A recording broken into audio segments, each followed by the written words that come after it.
બહુભાષી કવિ સંમેલનનો આનંદ લીધા પછી હવે આપણે વ્યાકપન પ્રકલ્પની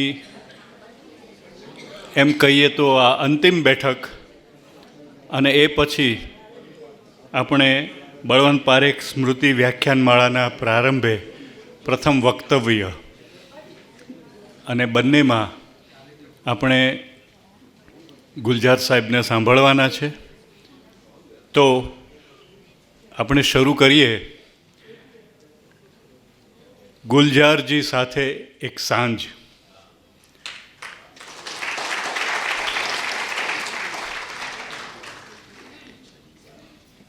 અને હું સૌ પ્રથમ નિમંત્રણ આપું છું આ બેઠકના અધ્યક્ષ આદરણીય प्रतिभा राय मैडम को. कृपया आप पधारे.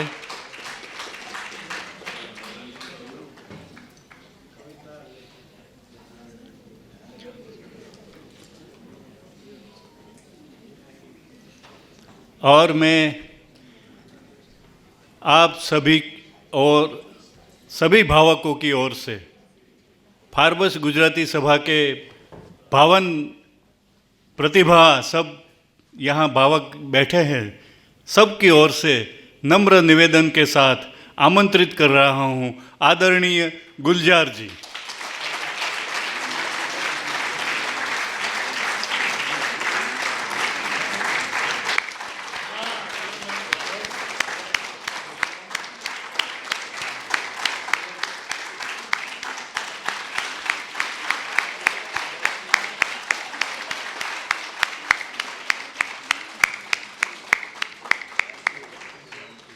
कृपया सब अपना स्थान ग्रहण करें और हमें इनके साथ ये शाम कवितामय शाम है. तो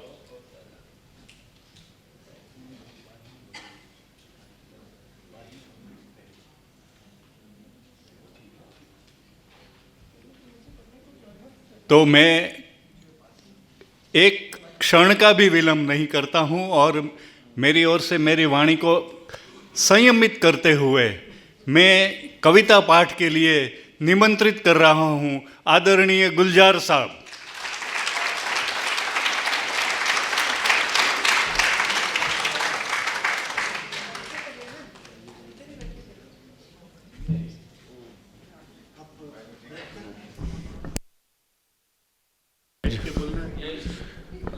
जहाँ सारे मास्टर बैठे हों वहाँ खड़े रहना चाहिए, वही अच्छा होता है.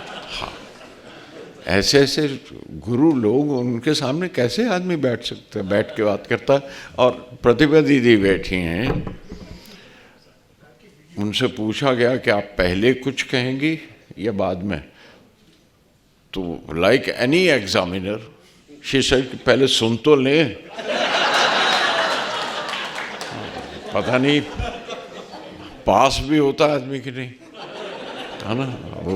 वो पासिंग मार्क्स भी मिलेंगे तो उस हिसाब से बताएंगे वो. तो थैंक यू दीदी, थैंक यू. मैं आई ट्राई माय बेस्ट. हाँ, सितांशु भाई बैठे हैं. मैं शुक्रिया भी अदा करना चाहता हूँ जो ये संस्था जिन्होंने इनवाइट किया मुझे और जिनकी वजह से मैं यहाँ हाजिर हूँ. और सब बड़े हैं मेरे, वो ख़त के आखिर में लिख देते हैं ना कि छोटों को प्यार, बड़ों का प्रणाम. तो बस मैं उस हैसियत में हूँ इस वक्त और कोशिश करूँगा.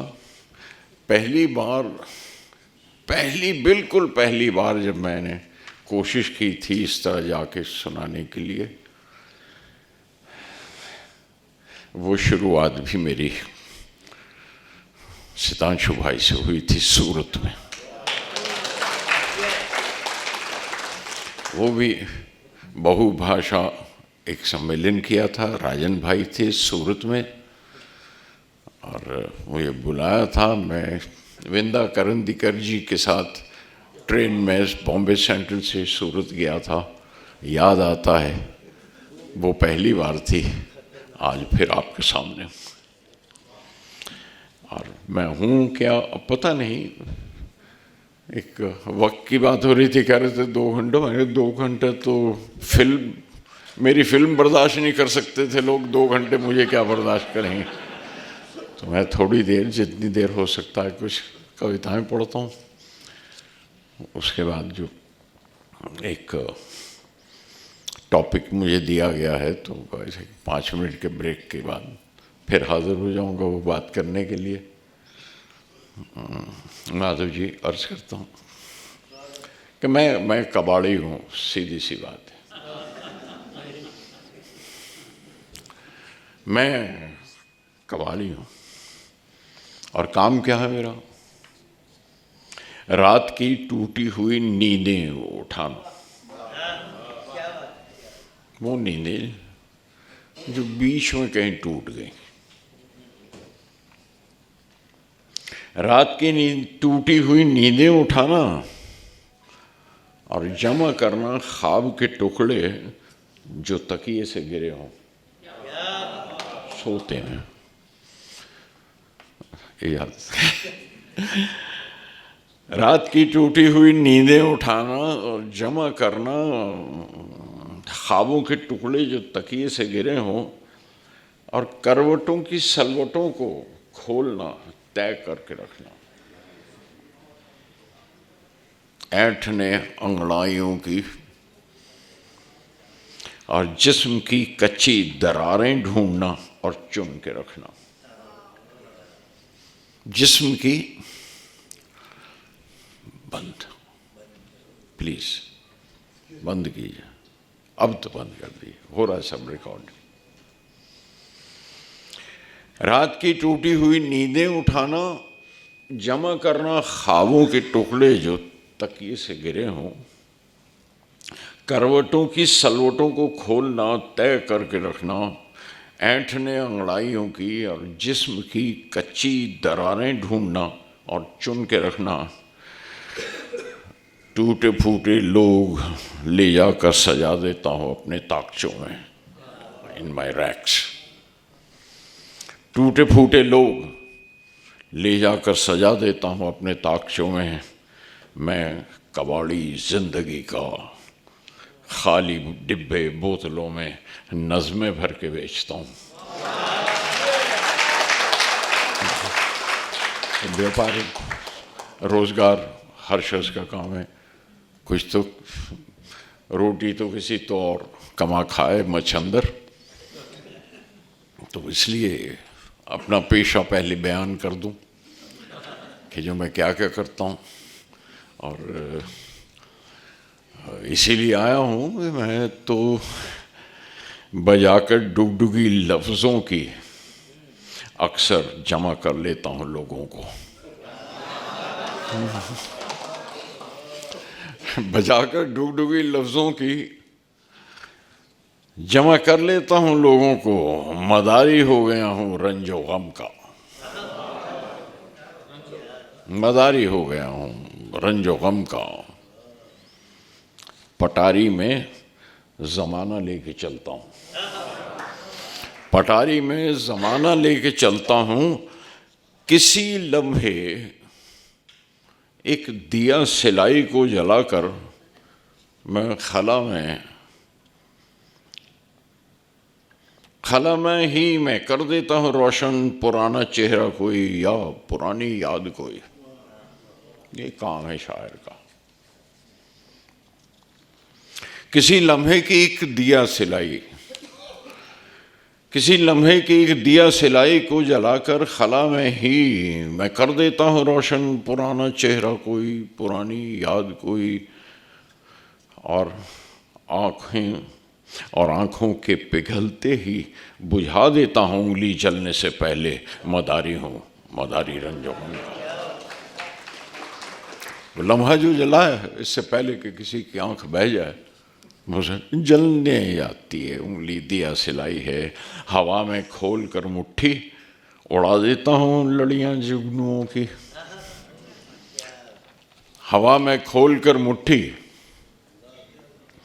उड़ा देता हूँ लड़ियां जुगनुओं की। किसी की जेब में कोई पुराना खत घुटरू करने लगता है तो मैं पढ़कर सुनाता हूँ। किसी की जेब में कोई पुराना खत घुटरू करने लगता है तो मैं पढ़कर सुनाता हूँ। वो रिश्ते पंख कट जाते हैं जिनके, वो रिश्ते पंख कट जाते हैं जिनके, उन्हें नज़्मों के पर देकर उड़ाता हूँ। मदारी हूँ ज़माने का। वो रिश्ते पंख कट जाते हैं जिनके, उन्हें नज़्मों के पर देकर मदारी हूँ, उन्हें नज़्मों के पर देकर उड़ाता हूँ। मदारी हूँ ज़माने का। मैं मुट्ठी भर की खबरों को, जो ज़माने के साथ हो रहा है, मैं मुट्ठी भर के खबरों की मसल के फाँक जाता हूँ। सुलगती हैं जो सीने में तो मुँह से आग के गोले उड़ाता हूँ। मदारी हूँ मदारी, मैं रंज मदारी मदारी। अगर इतने काम कर जाए कोई तो कमाई बुरी नहीं होगी, है ना। मदारी का काम है, कर लेगा। लेकिन बात ज़माने की, बात माहौल की, जो भी आपके सामने आती है उसे कहीं ना कहीं तो बयान करते हैं। और जो देख रहे हैं आपके एनवायरनमेंट्स में भी देखते हैं, आपके हालात में भी देखते हैं, आपके रोज़मर्रा की ज़िंदगी में भी देखते हैं। एक ऑब्जर्वेशन, एक जो महसूस हुई वो ये, रंजीत आपको पेश करूं। बड़े लंबे सफर से लौट कर आया समंदर रात साहिल पर। The ocean returned to its. बड़े लंबे सफर से लौट कर आया समंदर रात साहिल पर। कई मुल्कों के साहिल छू के आया था। थका मांदा बस आया और औंधा पड़ के सारी रेत ही में डूब गया। वो बड़े लंबे सफर से लौट कर आया था। वो थका मांदा था, बस आया और औंधा पड़ के सारा रेत ही में डूब गया। वो जगाया सुबह सूरज ने तो करवट ली, जरा सी आंख खोली और बुड़बुड़ाया। समंदर बुड़बुड़ाया, मुझे तो लूट लिया सबने मिलकर। समंदर बुड़बुड़ाया, मुझे तो लूट लिया सबने मिलकर। सभी मुल्कों ने अपने अपने पानी बांट लिए। तो वो एक था, मैं तो, और 3 हिस्सा जमीन की उसकी थी। बस आया और औंधा पड़ के सारा रेत ही में डूब गया। वो जगाया सुबह सूरज ने तो करवट ली और जरा सा बुड़बुड़ाया वो समंदर, मुझे तो लूट लिया। जरा सी आंख खोली, मुझे तो लूट लिया सबने मिलकर। सभी मुल्कों ने अपने अपने पानी बांट लिए। उपज सारी सदफ मोती, मेरे सब जीव जितने हैं वो सारे बांट लिए उसने आपस में।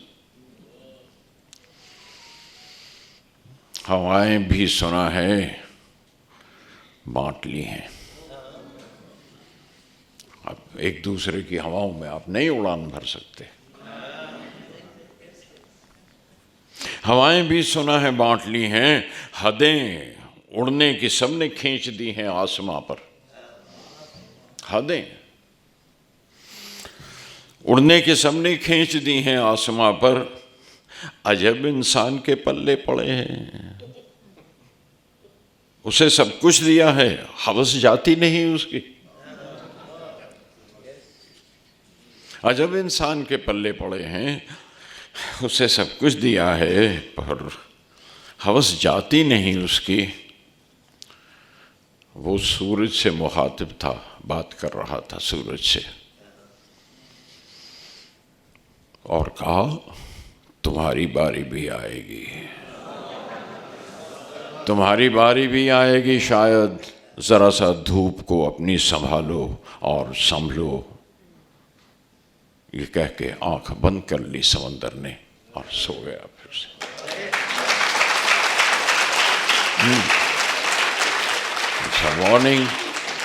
It's a warning the way we are dividing the environment, dividing the Abu-Hawa, dividing the winds, dividing our air, dividing our sky. सोचिए जिस तरह से चल रहे हैं, is it possible? It is possible शायद किसी दिन धूप भी बन जाए, तो वेयर शैल वी लैंड? क्या होगा हमारा? और फिर एक समंदर ही की एक और बात है, इजाज़त हो तो हमारी आपस की। समंदर में उतर के देख तो लो कि टाइड चढ़ रही है या उतरने लग गई है। I think the right time to say, थोड़े से मार्क्स दे देना, गिव मी अ लिटिल। समंदर में उतर के देख तो लो कि टाइड चढ़ रही है या उतरने लग गई है। अगर पांव तले से खिसकने लग गई है रेत, तो समझ लो टाइड उतरने लग गई है।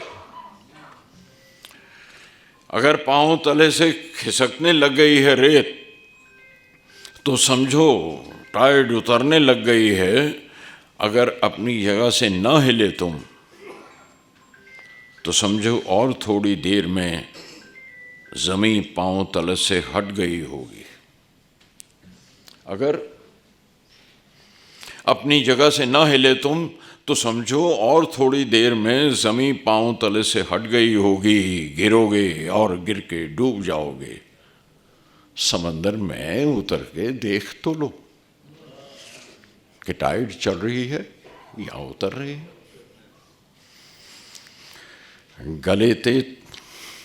गले तक चढ़ गया है पानी, तो समझो हाई टाइड है। गले तक चढ़ गया है पानी, तो समझो हाई टाइड है। और अपनी जगह पर जमकर खड़े हो तुम, तो थोड़ी देर में सर से गुजर जाएगा पानी। गले तक चढ़ गया है पानी, तो समझो हाई टाइड है। और अपनी जगह पर जमकर खड़े हो तुम, तो थोड़ी देर में सर से गुजर जाएगा पानी, गिरोगे और बह जाओगे लहरों में, यकीनन डूब जाओगे। मगर साहिल से अब तुम हिल नहीं सकते अगर, तो समझो बहुत देर हो गई है, तुम डूब चुके हो।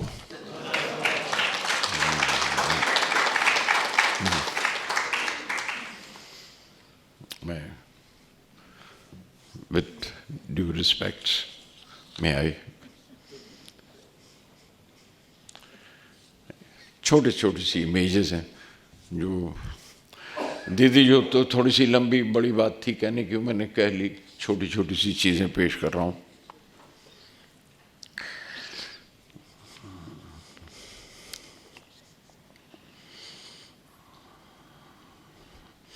अपने दरवाजे पे आते हो दस्तक देने,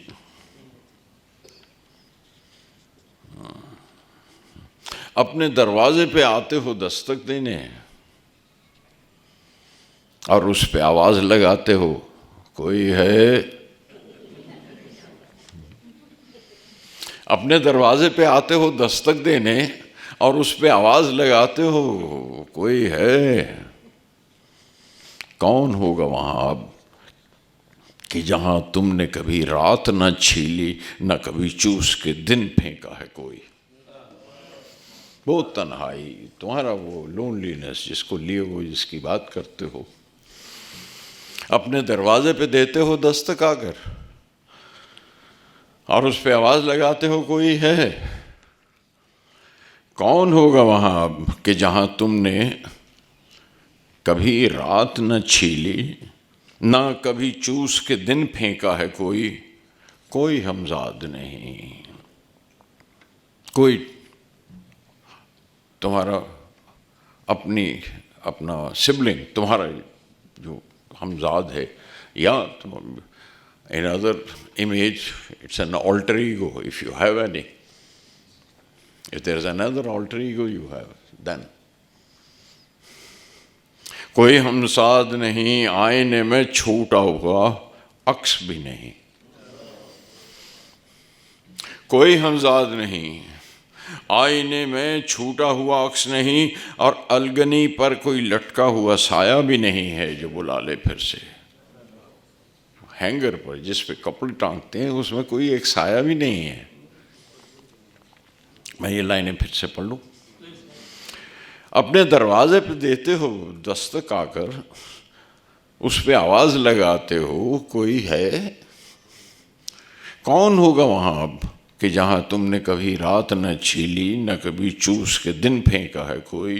कोई हमजाद नहीं, आईने में छूटा हुआ अक्स नहीं, अलगनी पर कोई लटका हुआ साया भी नहीं है जो बुला ले फिर से। और अब लौट के आवाज लगाते हो कोई है, कोई है। एक तन्हाई जिसे बांध के रख जाते हो घर में। एक तन्हाई जिसे बांध के रख जाते हो घर में, और साथ आ जाए तुम्हें वो भी तो मंजूर नहीं है। अपने आप को बहलाते हो इसमें कि नहीं मैं तन्हा नहीं हूं, मैं ये नहीं हूं। उसे साथ भी नहीं लेके जाना चाहते तुम, पर तुम हो अकेले। एक तन्हाई जिसे बांध के रख जाते हो घर में, साथ आ जाए तुम्हें वो भी तो मंजूर नहीं। कोई आवारगी बहला नहीं पाती तुमको। That's the only other option you have. कोई आवारगी बहला नहीं पाती तुमको। लौट के फिर से चले आते हो दस्तक देने। कौन खोलेगा वो दरवाज़ा जो तुमने खुद ही बाहर आए थे तो अंदर से कुफल डाल दिया था। कुफल इज लॉक। कुफल मतलब जब तुम आए थे बाहर तो अंदर से दरवाजे में ताला लगा दिया। कौन खोलेगा वो दरवाज़ा जो तुमने खुद ही बाहर आए थे तो अंदर से कुफल डाल दिया था। आप काफ़ी बर्दाश्त कर लेते हैं। ज़रा सा मुझे ये खोल देना एक पानी।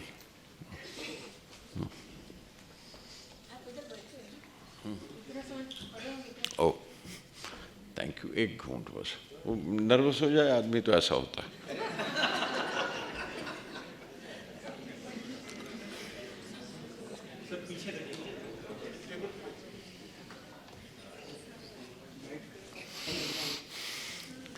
सिद्धांशु भाई, कुछ इसी तरह की लम्हे जिनकी इमेजेस मेरे पास जमा हो जाती हैं तो मैं पेश कर रहा हूँ, बर्दाश्त कीजिएगा। मैं अपने जिस्म के बाहर कदम रखने लगा था, just to step out of your body. मैं अपने जिस्म के बाहर कदम रखने लगा था और खला में जा पड़ा पाऊं। In that vacuum, in that entire अंतरिक्ष में मैं अपने जिस्म के बाहर कदम रखने लगा था, खला में जा पड़ा पाऊं। कुछ अरबों सूरजों ने मुड़ के देखा, मेरी अंधिया गई आंखें। मैं अपने जिस्म के बाहर कदम रखने लगा था, खला में जा पड़ा पाऊं। कुछ अरबों सूरजों ने मुड़ के देखा, मेरी अंधिया गई आंखें, कई बजरीली तारीकी भरे सैयारे टकराए। मैं ज़रा सा एक्सप्लेन कर दूं कि बहुत से प्लैनेट्स जिन पर बजरी जैसी डार्कनेस थी, वो दानेदार, द डार्कनेस वॉज ऑल्सो बजरी। कई बजरीली तारीकी भरे सैयारे, सैयारे द प्लैनेट्स, वो टकराए आपस में। मैं ठोकर खा के लौट आया हूं अपने जिस्म के अंदर, मैं ठोकर खा के लौट आया हूं अपने जिस्म के अंदर, मगर वो खला बेकरां, दैट एंडलेस, बेकरां जिसका कोई किनारा नहीं, मगर वो बेकरां खला वो भी मेरे साथ लौटी है।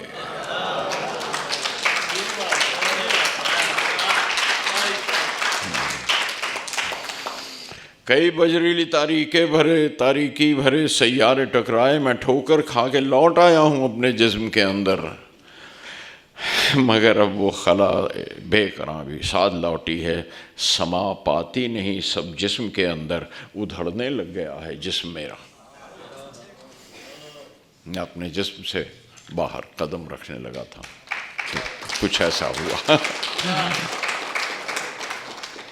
ठीक लग रहा है?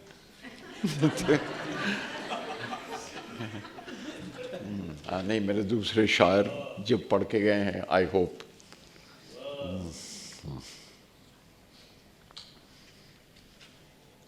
अभी टाइम है।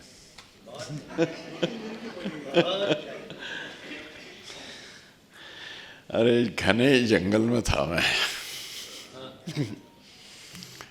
चलिए, मीटिंग डेज एंड नाइट्स एक और आपको। घने जंगल में था मैं, वक्त शायद मुझसे पीछे रह गया था या कहीं आगे निकल के जा चुका था। घने जंगल में था मैं, वक्त शायद मुझसे पीछे रह गया था या कहीं आगे निकल के जा चुका था। अकेला था मैं पूरे जंगल में, कोई रास्ता भी पास से गुजरा नहीं था। कोई तो होता, किसी का वजूद होता। अकेला था मैं, कोई रास्ता भी पास से गुजरा नहीं था। हवा की सांस फूली फूली सी मुझको सुनाई दे रही थी। You are travelling with me, चलिए मेरे साथ। घने जंगल में था मैं, वक्त शायद मुझसे पीछे रह गया था या कहीं आगे निकल के जा चुका था। अकेला था मैं जंगल में, कोई रास्ता भी पास से गुजरा नहीं था। हवा की सांस फूली फूली सी मुझको सुनाई दे रही थी। ये सुनिए, गुलाबी शाम पेड़ों से लिपटती भागती हंसती हुई, और दिन तो आकुब कर रहा था, जा रहे थे। A day chasing the evening when you are in a jungle.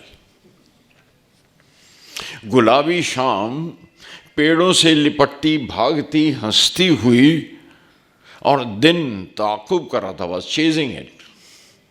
मुझे धक्का दिया दिन ने, मेरे ऊपर से गुजरी शाम मुझ पे पांव रखकर। मुझे धक्का दिया दिन ने, मेरे ऊपर से गुजरी शाम मुझ पर पांव रखकर। घने जंगल में मैंने दौड़ते देखा था दोनों को, उड़ाकर धूल मेरे सामने गुम हो गए थे दोनों। A day chasing the evening. मुझे धक्का दिया था दिन ने, मेरे ऊपर से गुजरी शाम मुझ पे पांव रखकर। घने जंगल में मैंने दौड़ते देखा था दोनों को, उड़ाकर धूल मेरे सामने गुम हो गए थे। एंड देन वहीं पत्तों पे एक पायल मिली थी। वहीं पत्तों पे एक पायल मिली थी और उसके कान का मुंदरा। परिंदे चहमगोइयाँ कर रहे थे. They were gossiping the birds. वहीं पत्तों पे एक पायल मिली थी और उसके कान का मुंदरा परिंदे चहमगोइयाँ कर रहे थे जब नहा धोकर सुबह फिर घर से दिन निकला. This was. I thought that was a story of day and night. You take that nature and those, like friends, like happening in a jungle. You can feel like that. Okay. How they are in love, they are in romance, day and evening, how they run each other.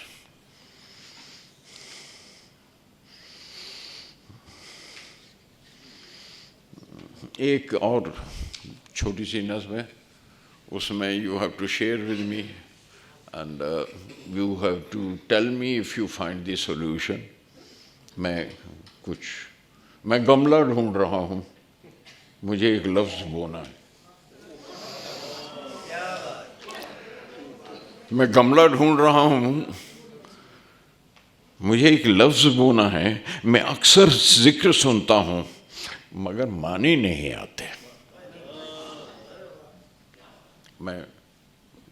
I keep on hearing about it, that word again and again, लेकिन meaning नहीं पता करूं क्या.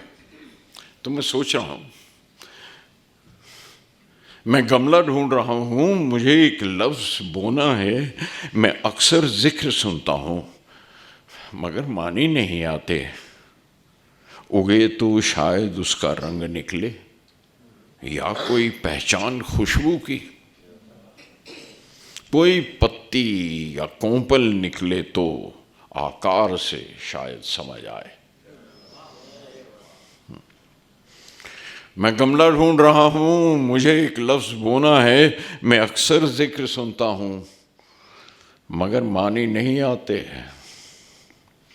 उगे तो शायद उसका रंग निकले या कोई पहचान खुशबू की. कोई पत्ती या कोंपल निकले तो आकार से शायद समझ आए. मज़ा आता है उसके जिक्र में लेकिन मुझे माने नहीं आते. मैं गमला ढूंढ रहा हूँ.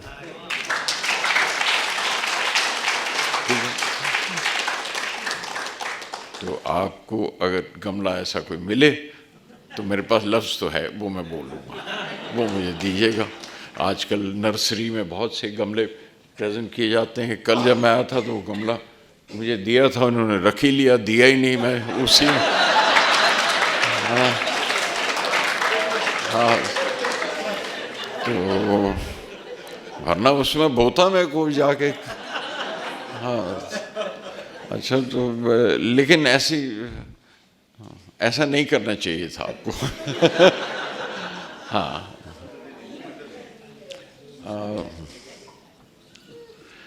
मैं वक्त की बात कर रहा था तो ऐसे ही कुछ आगे पीछे कर लूँ नज़्म के. वक्त हमेशा एक साथ चलता है, फिर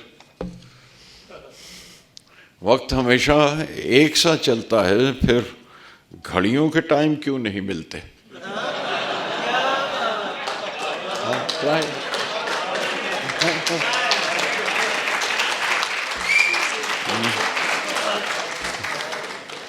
आप क्या कर रहे हैं अभी. अरे गैरों को मना करते हो और घर पे वही. हाँ मैंने सोचा उसमें टाइम देख रहे हैं आप. वक्त हमेशा एक साथ चलता है, फिर घड़ियों के टाइम क्यों नहीं मिलते.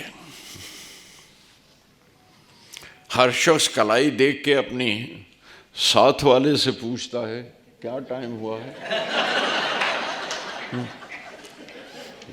You are being very helpful. I can address to you. वक्त हमेशा एक साथ चलता है, फिर घड़ियों के टाइम क्यों नहीं मिलते. हर शख्स कलाई देख के अपनी साथ वाले से पूछता है क्या टाइम हुआ है. कोई चंद मिनट पीछे, कोई चंद बरस आगे. कोई चंद मिनट पीछे और कोई चंद बरस आगे, वक्त अलग अलग लोगों के साथ अलग अलग चलता है, वक्त एक साथ नहीं चलता।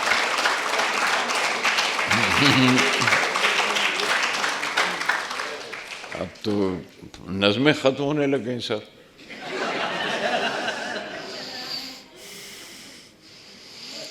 इबादत गाह में था मैं, खुदा ने देर कर दी। इबादत गाह में जिंदगी, खुदा ने देर कर दी, लगाए रखता है बातों में जब जाओ। आप जब भी जाते हैं या कोई बातें कर रहे हैं उससे कि अब ऐसा हो गया, मेरे साथ ऐसा हो गया, तो हम पे दया करना, और देखो उसको छोटी को बीमार रहती है, भगवान उसका कुछ भला करो। यहाँ तक के लोग ये भी कहते हैं कि हे भगवान, ये चारपाई के नीचे सारा काला धन छुपा के कहते भगवान इस बार बचा ले, मैं आधा तुझे दे दूँगा। उसमें भी व्यापार कर रहे हैं कि आधा तुझे दे दूँगा, और उसमें भगवान शामिल है आपके ब्लैक में, वो भी उसमें। तो वो बातें बहुत करता है, एक तो मुझसे लगे रहते हैं। इबादत गाह में था मैं, खुदा ने देर कर दी, लगाए रखता है बातों में जब जाओ। इबादत गाह से निकला, कोई जूता बदल के रख गया था।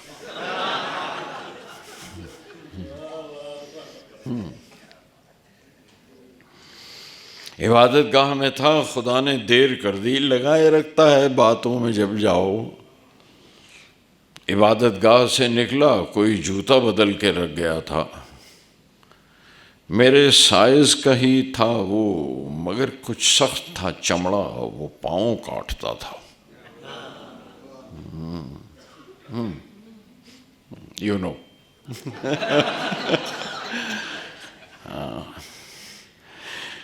इबादत गाह से निकला, कोई जूता बदल के रख गया था। मेरे साइज का ही था वो, मगर कुछ सख्त था चमड़ा, वो पाँव काटता था।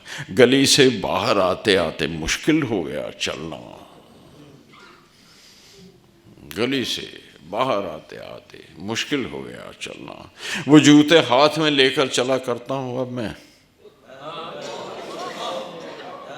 वो जूते हाथ में लेकर चला करता हूँ अब मैं। खुदा से पूछता हूँ, तुझे क्या शौक है जूते बदलने का? इबादत गाह में था मैं।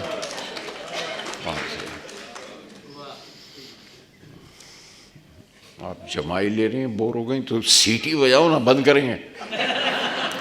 इसका एक तरीका है, या तो जमाई लेके जोर से खांसो या सीटियां बजाने शुरू कर दो।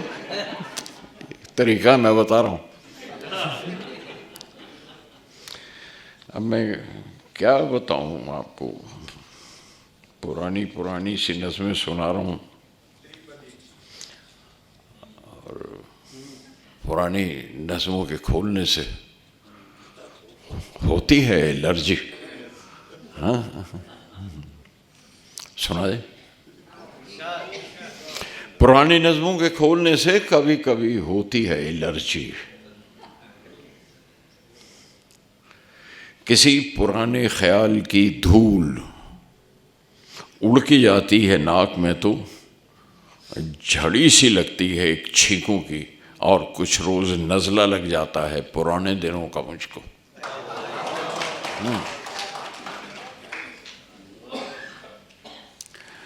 पुरानी नज़मों के खोलने से कभी कभी होती है एलर्जी।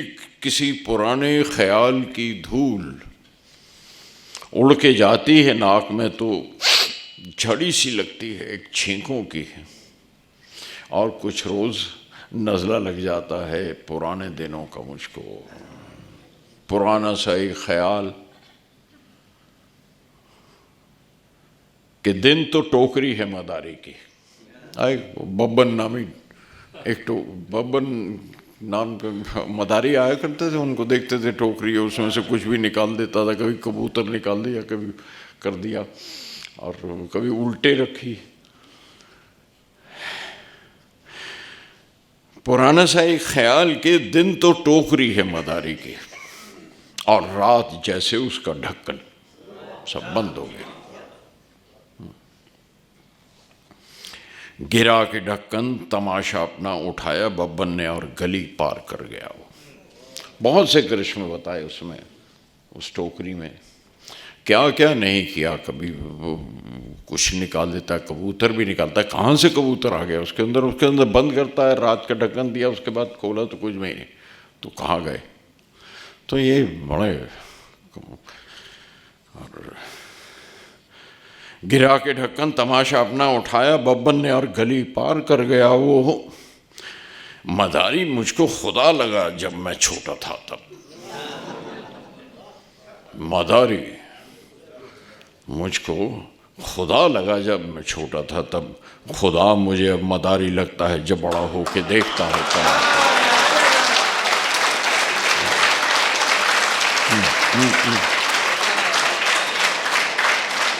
थैंक यू, शुक्रिया शुक्रिया। पुराना सही ख्याल के दिन तो टोकरी है मदारी की, और रात जैसे उसका ढक्कन।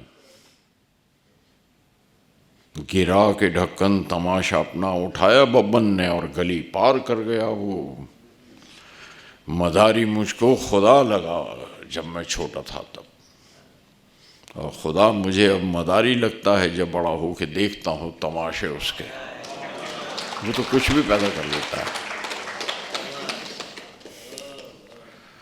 पुरानी नज़मों की बात है, पुराने ख्यालात जमा हो जाते हैं, नज़ला लग गया है, ज़ुकाम हो गया है, और दवाई करने को तैयार नहीं। किसी किसी नज़्म को निकालो तो उड़ने लगते हैं खुश्क ज़र्रे। वो नज़्म जो सूखने लगी है, just image of walk with me, come with me. किसी नज़्म को निकालो तो उड़ने लगते हैं खुश्क ज़र्रे। वो नज़्म जो सूखने लगी है पड़ी पड़ी कागज़ों के अंदर। वो नज़्म जो इसलिए न छपवाने दी थी उसने कि लोग पहचान लेंगे उसको। पुराने दिनों की बात है, मुझे वो भी याद। वो नज़्म जो सूखने लगी है पड़ी पड़ी कागज़ों के अंदर, वो नज़्म जो उसने इसलिए छपवाने न दी थी उसने कि लोग पहचान लेंगे उसके। वो अब भी जी करता है छपवा के देखूं वो खुद को कैसे पहचानती है उसमें। ये भी तो है वक्त के साथ। वो अब भी जी करता है छपवा के देखूं वो खुद को कैसे पहचानती है उसमें। मैं खांस लेता हूँ सांस में जब उड़ने लगते हैं खुश्क ज़र्रे पुरानी नज़मों के। पुरानी नज़मों से एक महक आती है। Now I am only describing what I feel पुरानी नज़मों से। और आप जैसे हमेशा कहते हैं सिद्धांशु भाई, it's a culture, poetry is a culture, unculture is full of poetry. पुरानी नज़मों से एक महक आती है मुझे उन रज़ाइयों की जो गर्मियों में सुखाई जाती हैं धूप में। ये सब हमारे घरों में होता है, हम करते आए हैं जो वहाँ से आए हैं। पुरानी नज़मों से एक महक आती है मुझे उन रज़ाइयों की जो गर्मियों में सुखाई जाती हैं धूप में, इसलिए कि इस बार जब वो ओढ़ें नमी न रह जाए पिछली नींदों की उसमें कोई।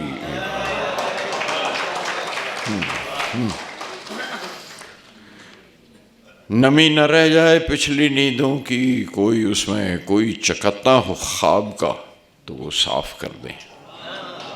भरी सी एक छींक आके रुक जाती है हमेशा पुरानी नज़मों के खोलने से। कभी कभी होती है एलर्जी।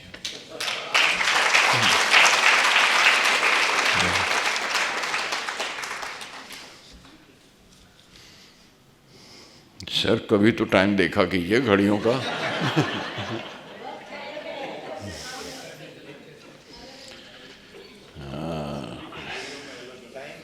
उतारो तो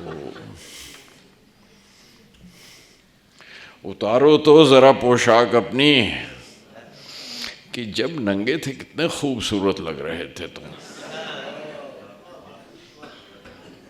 ये जो कॉस्ट्यूम पहन लिया है उसे उतारो ना,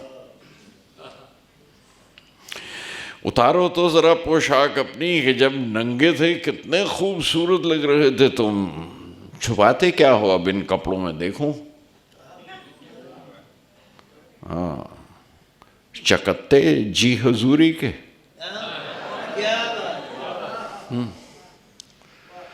छुपाते क्या हो अब इन कपड़ों में देखूं, चकत्ते जी हजूरी के। निशान उन रस्सियों के जिनमें तुमको बांध के रखा गया था। निशान उन रस्सियों के जिनमें तुमको बांध कर रखा गया है। ये जख्म क्यों आ गया है रीढ़ की हड्डी में, जानू तो ये क्यों झुकने लगी है। वो कणा जिसके लिए कुसुमाग्रज लिखते हैं और उस कणा की तारीफ करते हैं, उस रीढ़ की हड्डी की, कि घर टूटा रसोई टूटी मेरा आंगन गया, रीढ़ अभी बाकी है। याद है अगर कुसुमाग्रज की वो पोएम, तो रीढ़ ही की तो बात है, स्पाइन आपकी कितनी सीधी है अब तक। चकत्ते जी हुजूरी के निशान उन रस्सियों के जिनमें तुमको बांध के रखा गया है। ये जख्म क्यों आ गया है रीढ़ की हड्डी में, जानू तो ये क्यों झुकने लगी है। जरा थूको तो खामोशी छुपा रखी है जो मुंह में। लफ्ज सुनिएगा, जरा थूको तो खामोशी छुपा रखी है जो मुंह में, तुम्हारी गालें फट जाएंगी लफ्जों से जो मुंह में भर के रखे हैं। जरा थूको तो खामोशी, तुम्हारी गालें फट जाएंगी लफ्जों से जो मुंह में भर के रखे हैं। चबाओगे गला कटने लगेगा तीखे लफ्जों से, निकल जाओ निकल जाओ, तुम्हें कहने की आजादी नहीं है। उतारो तो जरा पोशाक अपनी।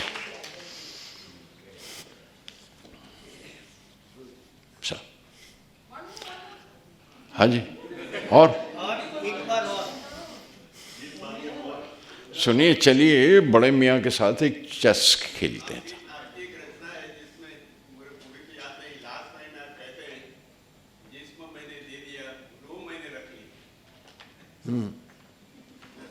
मैं क्या करूँ।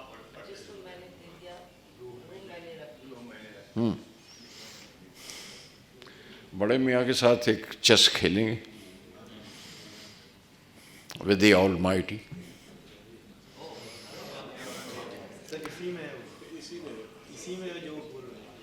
हाँ, क्या वो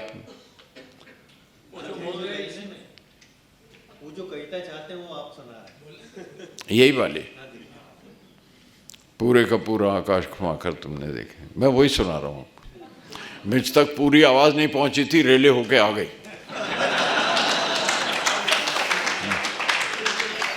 सुनिए, आपको पेश कर रहा हूं। पूरे का पूरा आकाश घुमाकर बाजी देखी मैंने, काले घर में सूरज रख के तुमने शायद सोचा था मेरे सब मोहरे पिट जाएंगे। काले घर में सूरज रख के तुमने शायद सोचा था मेरे सब मोहरे पिट जाएंगे। मैंने एक चिराग जलाकर रोशनी कर ली, अपना रास्ता खोल लिया। तुमने एक समंदर हाथ में लेकर मुझ पर ढेल दिया। अब बाजी लगी है बड़े मियाँ से तो ऐसे ही होगा, वो ज्यादा ताकतवर है। तुमने एक समंदर हाथ में लेकर मुझ पर ढेल दिया, मैंने नूह की कश्ती उसके ऊपर रख दी। तुमने एक समंदर लेकर मुझ पर ढूंढ दिया, मैंने नूह की कश्ती उसके ऊपर रख दी, और काल चला तुमने और मेरी जानिब देखा। अब हाँ, ऐसा ही कुछ किया होगा, क्योंकि उनके हाँ से तो तूफान आ जाया करता है। काल चला तुमने और मेरी जानिब देखा, मैंने काल को तोड़ के लम्हा लम्हा जीना सीख लिया। मैंने काल को तोड़ के लम्हा लम्हा जीना सीख लिया। मेरी खुदी को, मेरी ईगो को तुमने मारना चाहा चंद चमत्कारों से। Your miracles are yours, I can't do, है ना। बड़े मियाँ के पास जो मिरेकल्स हैं वो तो मेरे पास नहीं, लेकिन यू हर्ट माई ईगो। तुमने खुदी, मेरी खुदी को मेरी खुदी को तुमने चंद चमत्कारों से मारना चाहा। मेरे एक प्यादे ने तेरा चांद का मोहरम मान लिया है। मेरे एक प्यादे ने तेरा चांद का मोहरा मार लिया है। मौत की शय दी तुमने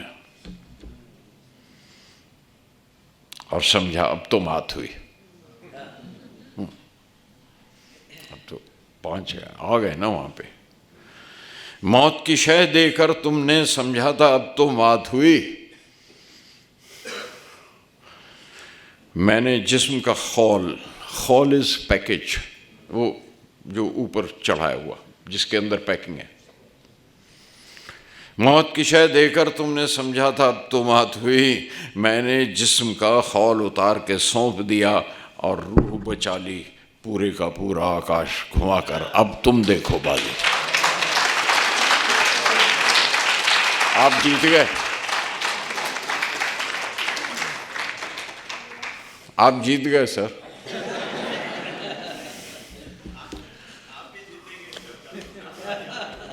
अब तो बस कर लो, 7 बजे हैं हुजूर। मेरा ख्याल है इसके बाद फिर और कुछ न किया जाए, यही चले ख़त्म कर दें। हाँ, इन्हीं नज़मों पे, है ना। हाँ, फिर लेक्चर क्या, लेक्चर क्या करना है, बस यही नज़में कुछ थोड़ी सी और सुन लें और कर लें। क्या ख्याल है आपका? ठीक है ना।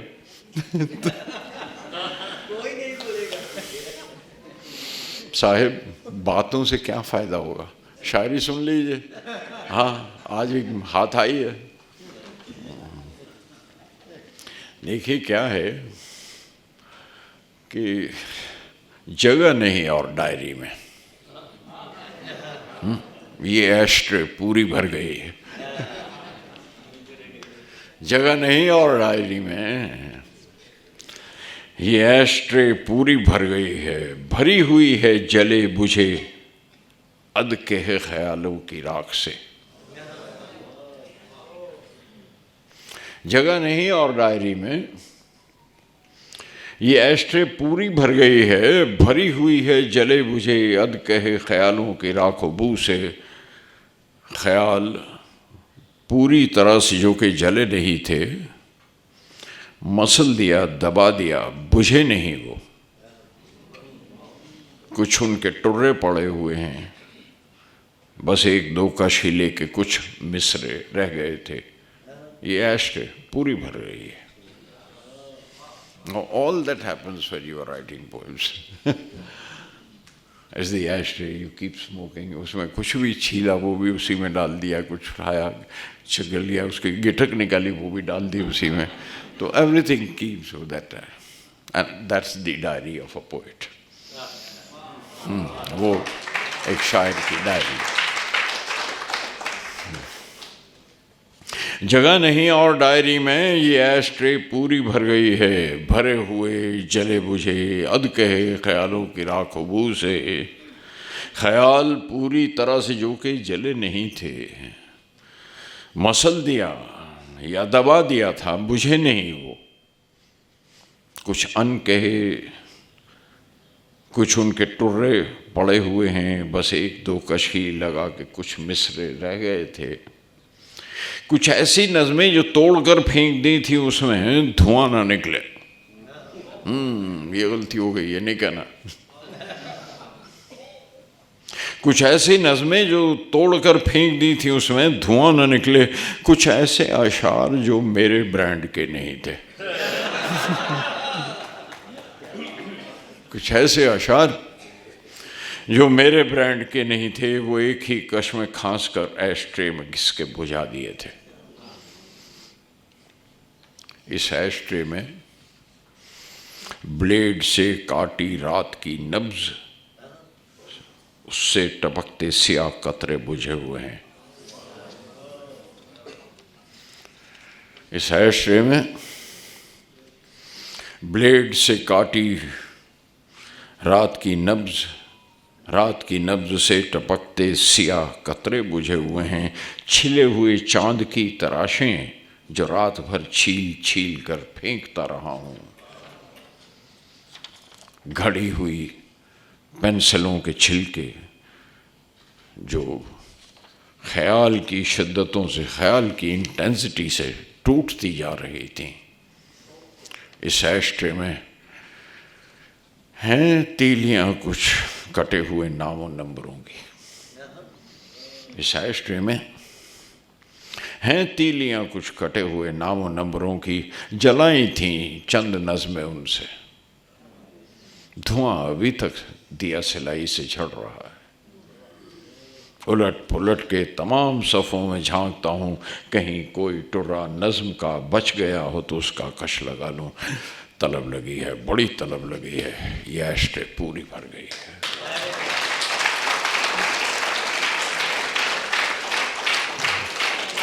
बंद करें साहब, 7 बज गए हैं। दीदी आप तो कहिए बंद कीजिए। हाँ, आपके भरोसे हैं।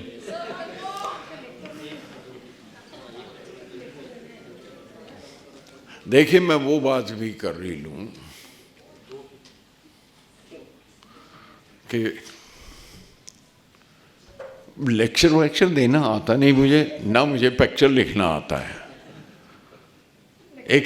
एक बात ज़रूर थी कि आपको कहना है, जिसको आप लेक्चर कह लीजिए, मेरी बात कह लीजिए, चाहे उसको मेरा पत्र कह लीजिए, वो सिर्फ ये था जो मैं कहना चाहता था इस शाम को, कि जिसका जिक्र भी हुआ बलवंत भाई के इस उसमें जो उनके मसौदे में था, कि जो ये भी बात वहाँ से शुरू हुई थी कुछ विद्यार्थियों के साथ एक बार बात करते करते, कि जो ख़ास तौर पर पोइट्री, नॉवेल, शॉर्ट स्टोरी अगर छोड़ भी दें, छोड़ें क्यों, वो भी रेलिवेंट लिटरेचर है हमारा, तो जो पढ़ते हैं बच्चे कॉलेज में, स्कूलों में, वो उन्हें उसमें टेनिसन पढ़ा जा रहा है, आप शेक्सपियर को पढ़ रहे हैं, आप गालिब को पढ़ रहे हैं, आप टैगोर पढ़ रहे हैं, तो अच्छा लगता है जब उनके बारे में टीचर बताते हैं।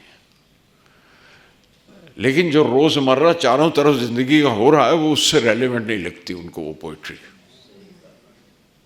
दे don't see the ripples of what is happening around every day. जो घर में बड़े बातें करते हैं, कॉलेज में है तो आप खुद भी पढ़ते होंगे, अखबारें पढ़ते होंगे, वो सारे कहीं लगता है ये क्लासिक है सारा, और क्लासिक पोइट्री से कोई इनकार नहीं, वो निचोड़ है ज़िंदगी का जो निकाह के बड़ों ने उन्होंने किया है। मतलब अगर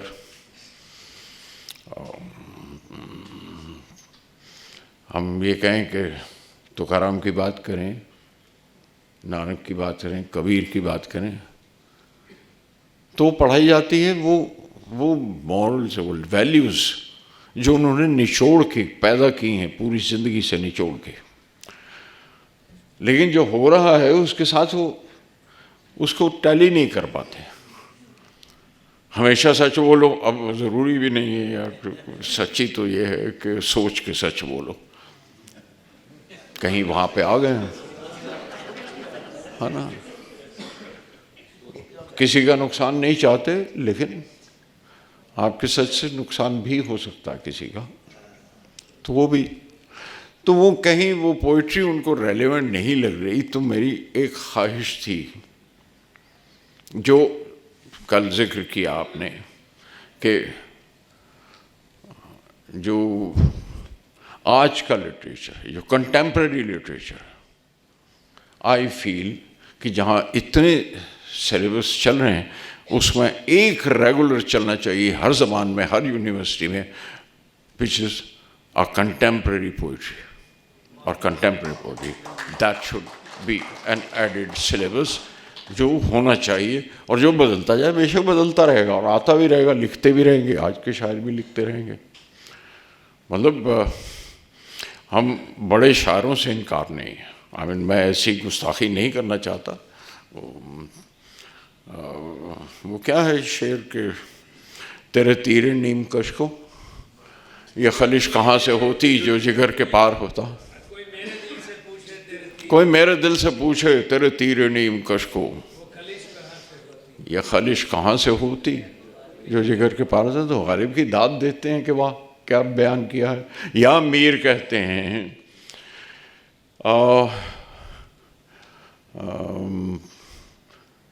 क्या उनके लब की क्या कहिए, नाजुकी उसके लब की क्या कहिए, पंखड़ी एक गुलाब की सी है और मीर उन नीम बाज आँखों में सारी मस्ती शराब की सी है। तो ठीक है, उसका रस अपनी जगह क्लासिकल का। लेकिन आज की लड़की जो को एजुकेशन तो नहीं थी उस वक्त, आज साथ बैठे हुए अगर लड़का भी शेर पढ़ता है तो लड़की का भी जी चाहता कहने को कि लड़की का भी कि मेरी जुल्फ सांप, मेरी जुल्फ घटा, मेरे लब गुलाब, मेरी आँखें शराब, मेरी आँखों में शराब दिखी सबको, मेरी आँखों का दर्द नहीं दिखा तुमने। उस वक्त आवाज़ नहीं थी उसकी, आज वो कहती है। तो ये अगर ये साथ में नहीं होगा तो सोच में तो है उसकी। वो अगर ये कहती है कि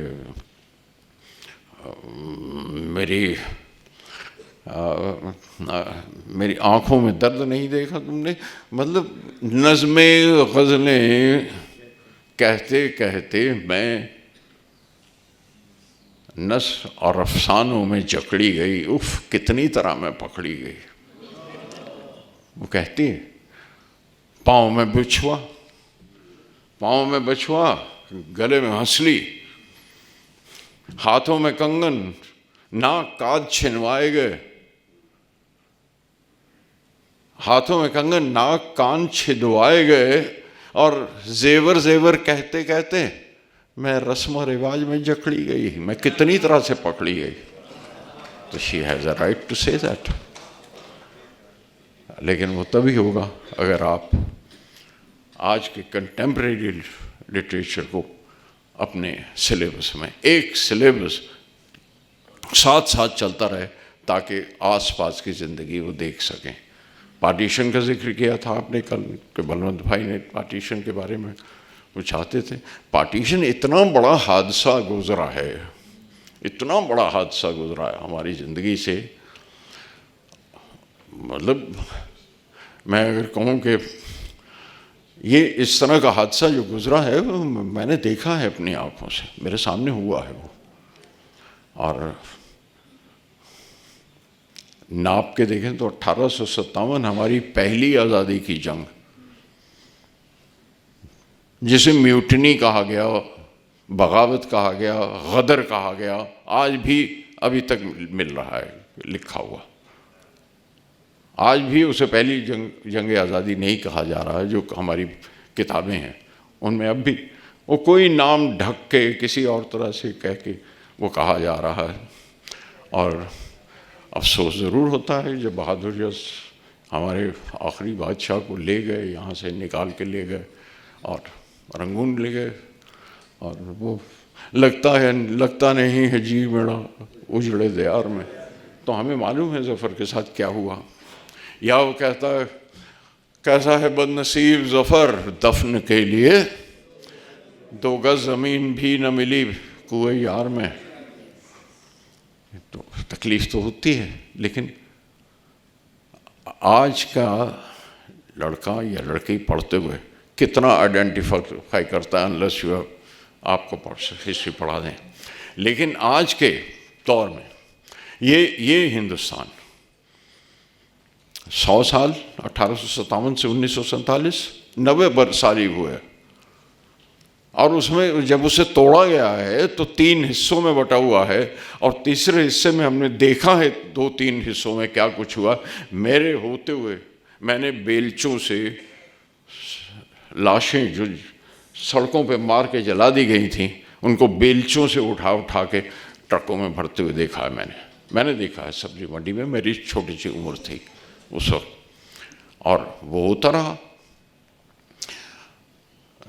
जेनोसाइड ऑफ बांग्लादेश, अगर आपको याद हो, बाय द ऑर्डर ऑफ यूनोकू, वहाँ के जितने इंटेलेक्चुअल, प्रोफेसर्स, टीचर्स, स्टूडेंट्स, सैकड़ों की तादाद में एक बड़ी कब्र खोद के उसमें दफना दिया गया। तो उस वक्त 2 गज ज़मीन याद नहीं आती।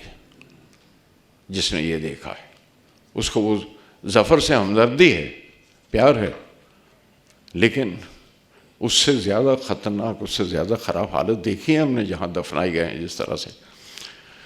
और ये अगर वो जनरेशन तकरीबन ख़त्म हो गई है, या उन्होंने जो छोड़ के आए थे वो अपने बाल बच्चों को, बेटियों को, बेटों को सुनाते रहें, वो चल रहा है।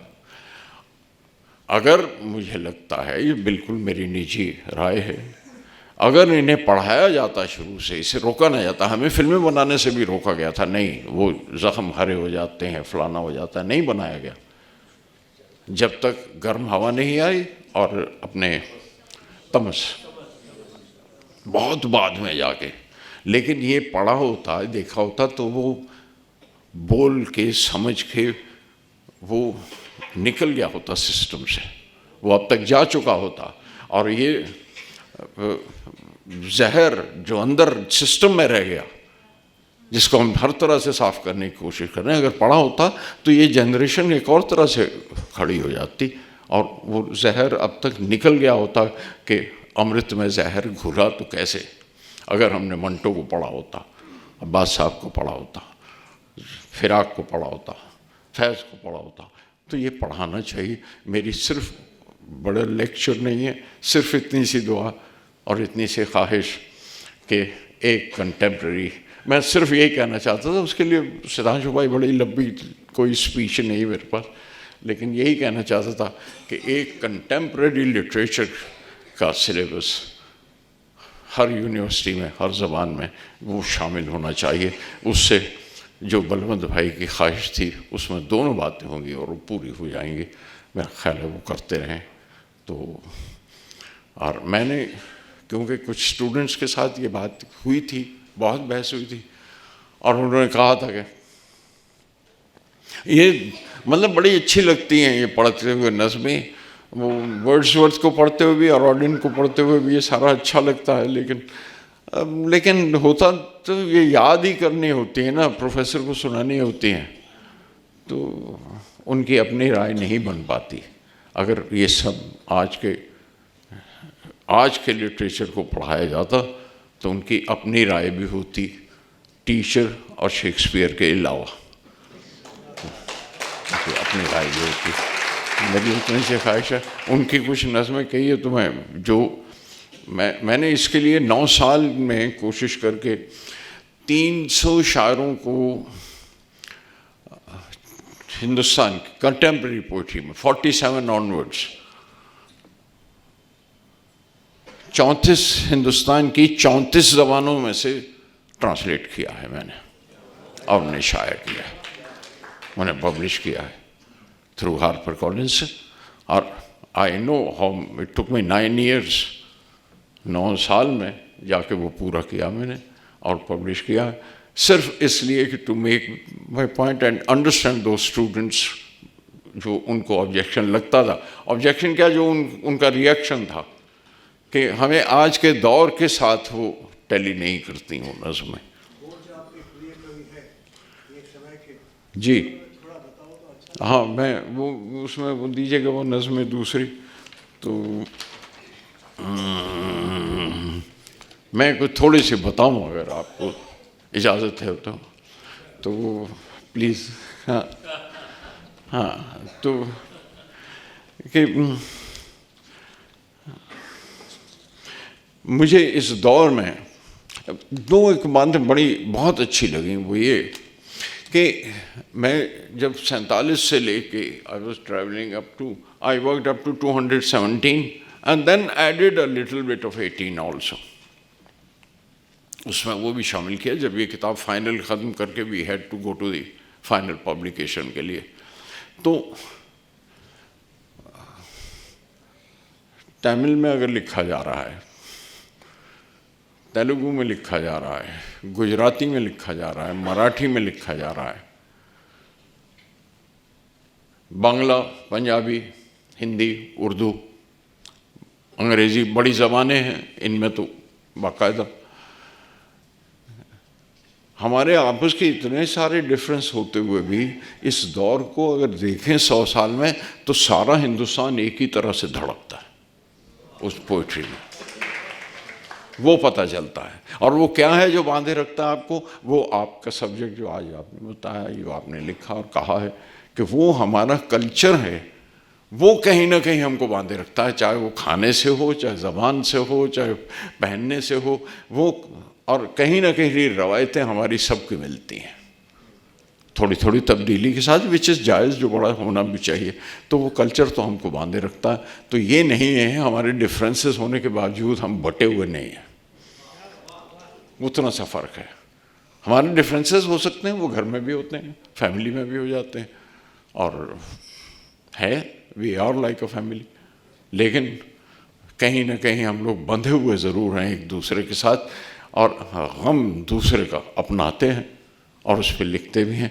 तो अगर देखें तो जो वेव 47 से शुरू होती है, आके थोड़ा सा जश्न और थोड़ा सा खून खराबा पार्टीशन का, वो कुछ अर्सा तक, और फिर उसके बाद एक एस्केपिज्म आता है, एक एस्केपिस्ट लिटरेचर की वेव आती है।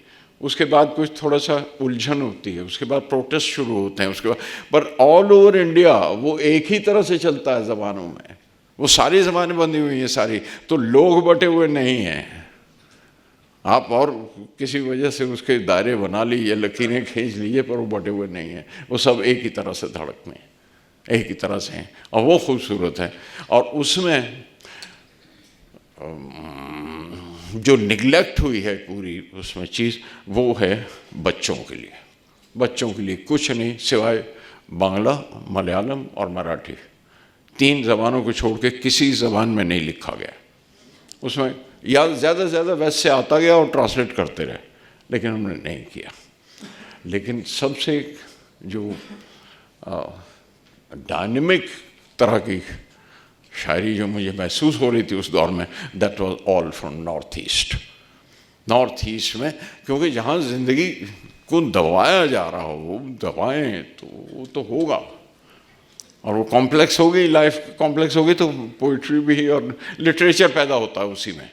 बिकॉज आप परखते हैं, वो लम्हों को परखते हैं, उन जिंदगियों को परखते हैं, और कई तरह से परखते हैं और देखते हैं और कहते हैं। मैं जैसे एक कोकोबोरो की एक ज़बान है, हालांकि कॉन्स्टिट्यूशन में हमारे 14 ज़बानें थी, अब 22 हैं या 24 हैं, है ना? लेकिन 22 अब कितनी है? हाँ, सरकार 22 मानती है, साहित्य अकेडमी में 24 हैं।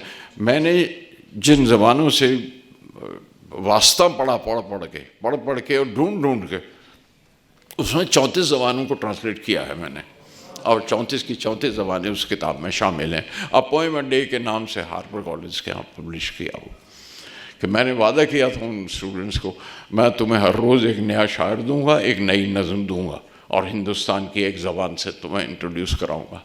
और इस तरह से वो किताब बनी मुझसे। उसमें कोकोबोरो एक ज़बान है, त्रिपुरा की उस तरफ ट्राइबल एक लैंग्वेज है, और वहाँ पे शेफाली देव बर्मा, अब देव बर्मा उनका वर्मा होंगे या बर्मा हो गया, या मेरा ख्याल है आर डी बर्मन भी वो कहीं ना कहीं वर्मा से ही बन गया होगा। हाँ, तो वो लिखते हैं वो कार्ड पिछड़े कबीले के सर्टिफिकेट का,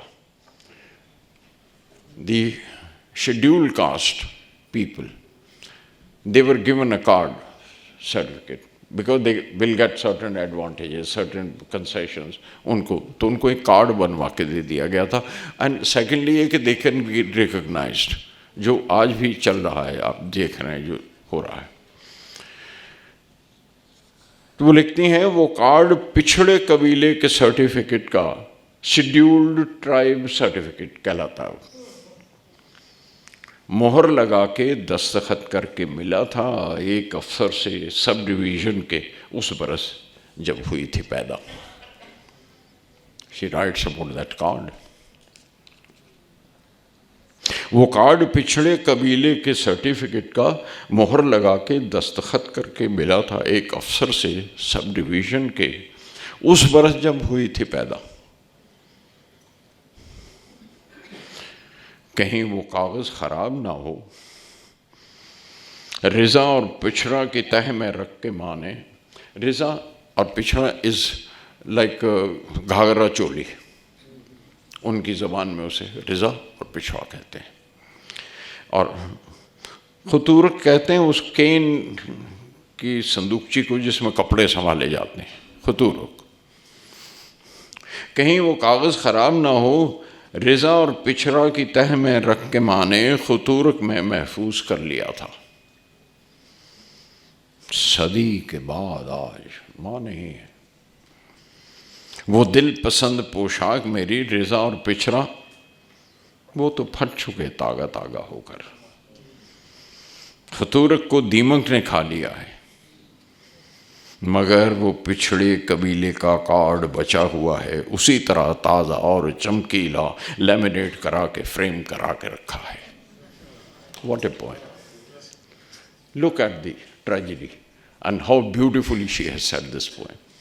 दैट्स व्हाट आई मीन के contemporary poetry will tell you what is happening around. कवि को अंदाज आता है कहने का, वो अपनी चोटों को भी सूजे हुए लफ्ज़ों से छुपा लेता है ना. वो बड़ा दोगला है शख्स ये जिसका नाम कवि है. बड़ा दोगला है शख्स ये. कोई एतबार भी करे तो क्या कि कभी झूठ ना बोले, कभी झूठ ना बोले, कभी न कहे कभी वो खरा खरा. वो कह देता है ज़रूर, खरा खरा नहीं कहता तो समझ लीजिए कि क्या कह रहा है.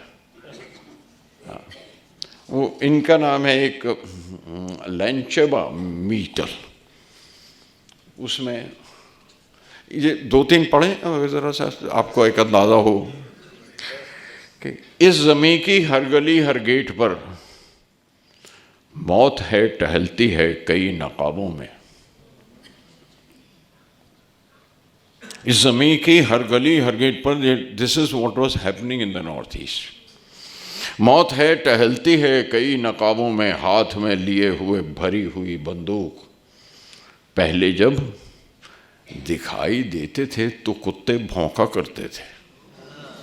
वो साथ साथ पहले जब दिखाई देते थे ये गुजरते हुए ना, ये जो तो कुत्ते भौंका करते थे, गर्दनों के बाल अकड़ जाते थे उनके.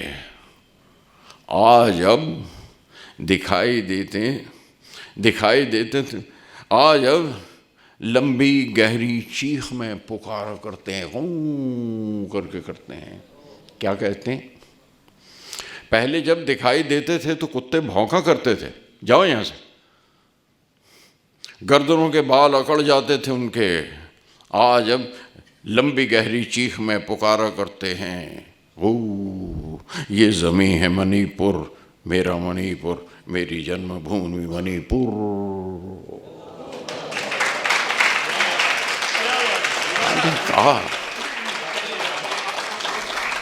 कहा उन्हें.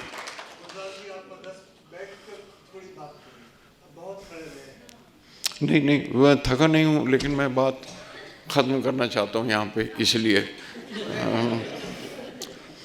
थंगम जम थंग थंगजम अबू पिशक नाम है इनका, इस शायर का।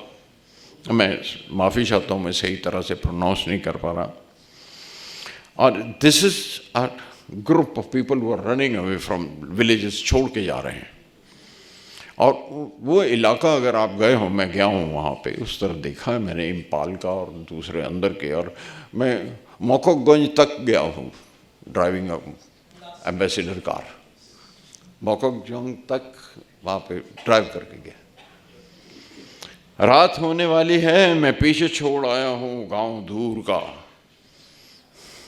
शहर की कतारें रोशनी की दिख रही हैं सड़कों पर, बीचों बीच इम्फाल के आवाज़ें आने लग गई हैं। गहमा गहमी शोरगुल हजूम का सुन रहा हूँ, रह रह के भौंकना भी कुत्तों का। और मेरे सामने कतार दर कतार छत्रदार टोपियों और वर्दियों में बेशुमार शहर के अजनबी हुक्मरान सवारियों पे जा रहे हैं तेज़ रफ्तार में। दूर की पहाड़ियों में हैं अभी कितने और गांव जो सोए हुए हैं, गाफिल हैं, गुमनाम हैं, वो जा रहे हैं। और ये I think he picturise that. सड़क के चंद कुत्ते मैं जानता हूँ, हमेशा देखा है उनको, बसों का पीछा करते हैं बेतहाशा दौड़ते हुए। बड़ा जी चाहता है मैं वैसा ही करूं, एक बार कम से कम बस के पीछे भागूं पागलों सा, और फिर जी भर के भौंकूं। Can you look at the intensity and the what he is feeling. सड़क के चंद कुत्ते मैं जानता हूँ, हमेशा देखा है उनको, बसों का पीछा करते हैं बेतहाशा दौड़ते, हाँप जाते हैं, टपकने लगती हैं रालें नढाल होकर। बड़ा जी चाहता है मैं वैसा ही करूं, एक बार कम से कम मैं बस के पीछे भागूं पागलों सा, और फिर जी भर के भौंकूं। मगर मेरी किस्मत ही उल्टी है, मलामत है, मैं बस के अंदर हूं। That's what I mean। पढ़ने के काबिल हैं और ये सुनने के काबिल हैं। अगर सुनाई है आपको मैंने, मैं बहुत अच्छी कविताओं पे उंगली रखी जी। क्या ब्रिलियंट है। सुनील गंगोपाध्याय कहते हैं, बड़ी खूबसूरत है नज़्म, ज़रा सी हट के मूड है यहाँ का, नेचुरली इट्स अनदर। उनका मूड ये है कि we the writers, we the creators of all fine arts, हम अपना दौर दर्ज कर रहे हैं। इस इन्फिनिट टाइम जो पता नहीं कहाँ से भाग चला आ रहा है बहता हुआ, और पता नहीं कहाँ तक अब तक जाएगा, we are filling up that phase. और ये फेज जो है, उनकी पोएम अगर अधूरी है तो कोई दूसरा पूरी करेगा, जो भी आएगा। एक अधूरी नज्म लेकर एक शायर सो गया है, बिखरे बिखरे बाल हैं फैले हुए सफ़ों पे उसके सामने। चाहता है लफ्ज़ों और मिसरों से गरमाइश मिले शायद, जिस्म दोहरा हो गया है कुछ थकावट से, वो शायर सोने लगा है जैसे बेबस बच्चा एक सो गया हो। बहुत खूबसूरत बात है। और वो अपने आप को सिर्फ उसका टाइम का एक एलिमेंट समझते हैं। I am only here for this time, मेरी एज भी नहीं है। रात भर दीवार पर जलती रहेंगी बत्तियां, खिड़कियों पर रात भर गिरते रहेंगे फूल जैसे बर्फ गिरती है। अल्फाज मुड़कर देखते हैं अपने शायर को, नुक्ते वक्फे देखते हैं शौक से, जैसे वो भी कुछ कहेंगे। बाकी हर चीज़ रहने दो जहाँ पर है, जिस तरह भी है। मांद हो चुके दो आदमी को दुनिया और सोसाइटी चलती रहेगी। मांद हो जाने दो आदमी को दुनिया और सोसाइटी चलती रहे अपनी तरह, सिर्फ एक शायर रहेगा गाना मुकम्मल रहेगा नामुकम्मल, सिर्फ एक शायर रहेगा नामुकम्मल, एक अधूरी नज़्म लेकर सर टिकाए अपने शुक्राने में फैले सफ़ों पर एक शायर सो गया है, एक उदासी खिंच गई है होंठों पर पेशानी, एक शायर सो गया है। वो अपना पीरियड निकल गया है। और पीरियड मैं ऐसे बीच में मुखिल हूँ कि 8 ही बिलियन उम्र ज़मीन की होगी शायद, 8 ही बिलियन उम्र ज़मीन की होगी शायद, ऐसा कुछ अंदाज़ा है साइंसदानों का।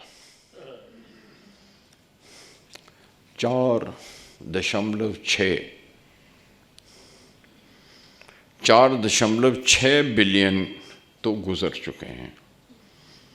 कितनी देर लगा दी तुमने आने में, और अब आकर कैसी दुनियादारी की सोच रही हो, कैसी ज़ात और पात और मजहब की फ़िक्र लगी है। जल्दी करो, अब 3 ही बिलियन साल बचे हैं, 3 ही बिलियन साल बचे हैं। चलो चलें। This is what it is. Live your space, your time. और वो तो बिलियंस ऑफ ईयर्स में है जो जिक्र करता है कि 3 बिलियन है। और ये नज़्म मैं चाहता हूँ अगर कोई पहचान ले कौन है, वो पागल वो काले सिया चोगे में, चोगा इज रोब, पागल वो काले सिया चोगे में ऊपर की तरफ गिरते हुए तारे देखता है, कोई कभी दरवाज़ा खुला ना उसके लिए। पागल वो सिया चोगे में। पहचानते हैं आप? रंजीत साहब की उनकी पोएम है।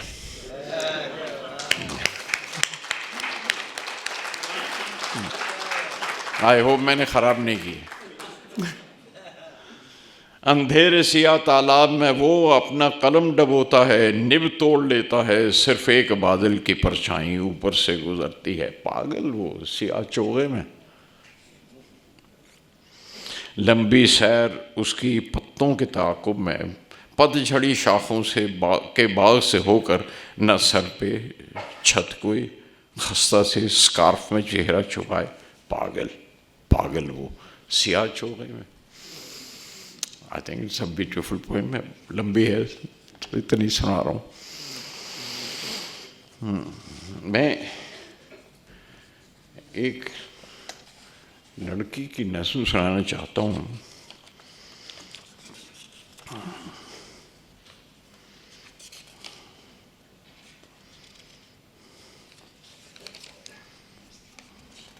बड़ी इंटेंस पोएम है। And then I will end with another one poem. Kamala Das की पोएम्स हैं उस बीच में। ये एक लड़की की पोएम है। And look at the intensity how that little girl, she says, scrapping life out with my nails, I stuffed ice within my body, freezing the sun, I walk away, carving darkness behind me. And about life, she says, she was hired by the body. She unfortunately got a zesty about it. Hence, the body beat her, mostly killed her. The work is, however, in progress. खुरच के नाखूनों से जिंदगी को बदन में बर्फ भर ली थी। मैं चल पड़ती हूँ सूरज ठंडा करके, तराशे हैं अंधेरे अपने पीछे। आहा, जिंदगी के लिए कहती है, जिंदगी को जिसने उसको किराए पर लिया था। आहा, व्हाट ए लाइन। जिसने उसको किराए पर लिया था, बदकिस्मती से कुछ ज़्यादा चाव आया था उसे, इसलिए जिसने पीटा बहुत, मारा बहुत, काम लेकिन फिर भी जारी है, जिंदा रहना जारी है। मैं इस लड़की का नाम पूछना चाहता हूँ, सितांशु भाई से, उनको मालूम है ये लड़की कौन है। सितांशु भाई, नाम बताइए सबको। जिसकी व्हीलचेयर आपने सूरत में चलाई थी, सितांशु भाई की लड़की, and only he knows how this girl has been brought up, how intensely she feels. मैं अगर इजाज़त हो तो एक नज़्म के साथ मैं उस लड़की के बाद मुश्किल है और कहना, बट एक आपके मूड के लिए मैं एक नज़्म और पढ़ दूँ तो मेरा ख्याल है ख़त्म कर सकते हैं। 8 तो बजने ही वाले हैं।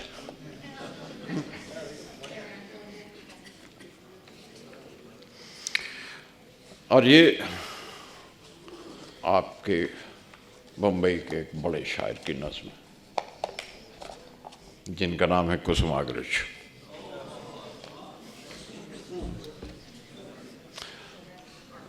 एक मंदिर में गर्भगृह होता है जहाँ अंदर भगवान रखे जाते हैं।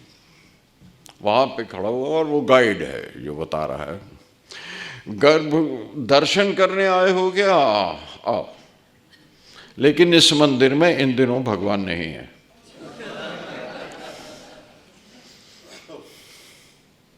दर्शन करने आए हो क्या? आओ, लेकिन इस मंदिर में इन दिनों भगवान नहीं है। गर्भाघर है, चांदी का छतर है, सोने का दीपक, हीरों की झालर, उनके दर्शन करने में भी हर्ज नहीं है। आओ ना। घंटा बजाइए, आइए इस तरफ आइए। घंटा बजाइए, आइए इस तरफ आइए। देखा खाली गर्भा आपने? ऐसा नहीं है, वो भी हुआ करता था कभी। ऐसा नहीं है, वो भी हुआ करता था कभी। भोर आरती पर उठता था, सेज आरती पर सोता था, बंद करके दोनों दरवाजे 12 बजे खाना खाता था, 2 घंटे सुस्ताता था, सब कुछ ठीक ही चलता था। ढेरों चढ़ावे चढ़ते थे, मोती और जवाहर के भी पैरों में पड़ते थे आकर। दक्षिण के दरवाजे पर कारों पर शोर-गुल रहता था, मंत्र पाठ गूंजा करता था। रेशमी साड़ियाँ, सिल्की सूट, एक गाइड और कैसे बताएगा? सामने सजदे में दोहरे हो जाते थे, बैंक अकाउंट, हिरनों की चाल उछलते थे, सब होता था जो चाहिए वैसा होता था। लेकिन एक दिन बदकिस्मती से उत्तर के दरवाजे पर ही अटका हुआ कोढ़ी एक भिखारी ऊंचे सुर में चिल्लाया, बापा जी, बापा चल बाहर आ जा। पौ फटे जब भोर आरती का वक्त हुआ, गर्भगृह वो खाली था। वो उसके साथ चला गया, भगवान चले गए उसके साथ, वो भिखारी के साथ चले गए। गर्भगृह वो खाली था। पुलिस में इतला दर्ज करा दी हमने, वापस शायद आ भी जाए, लेकिन कोढ़ियों की बस्ती में एक बार रहा हो तो वापस रखें या कि नहीं, ये सोचना होगा।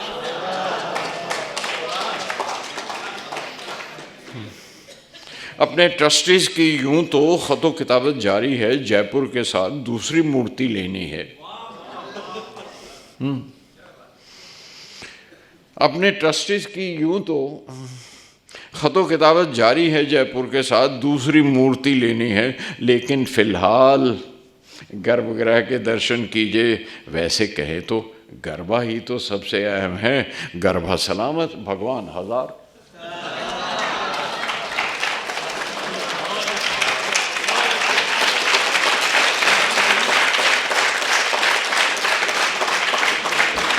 ये समाधि है।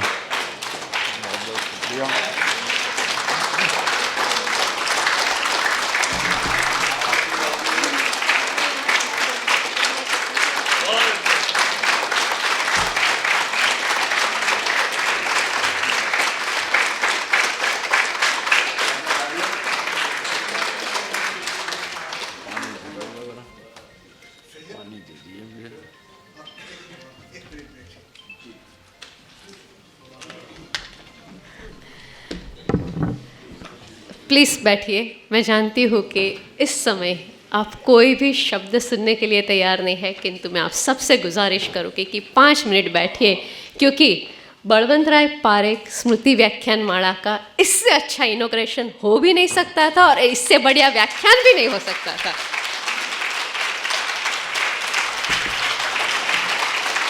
हमने तो मतलब हम तो ऐसे लोग थे कि बिना वजह किसी लोखंड को लेकर अरे गुलजार साहब आएंगे, ये करेंगे, इतना सारा प्लान किया। और सर आपने तो हमारे गर्भगृह को ऐसा प्रकाशित कर दिया कि क्या कहे।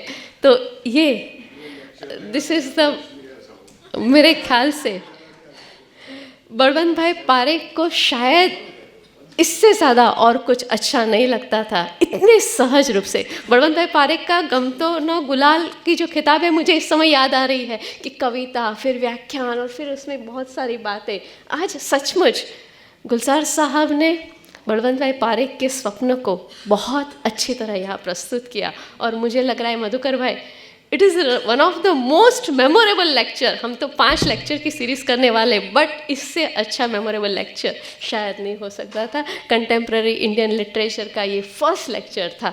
और मैं अभी छोटी सी गुजारिश करना चाहूँगी शाल से, और आप आइए, मधुकर भाई से विनंती करूँगी और सितांशु सर से भी कहूँगी कि आप भी मंच पर आइए। नरेंद्र भाई आप भी मंच पर आइए। कविता बेन, शाल और प्लांट।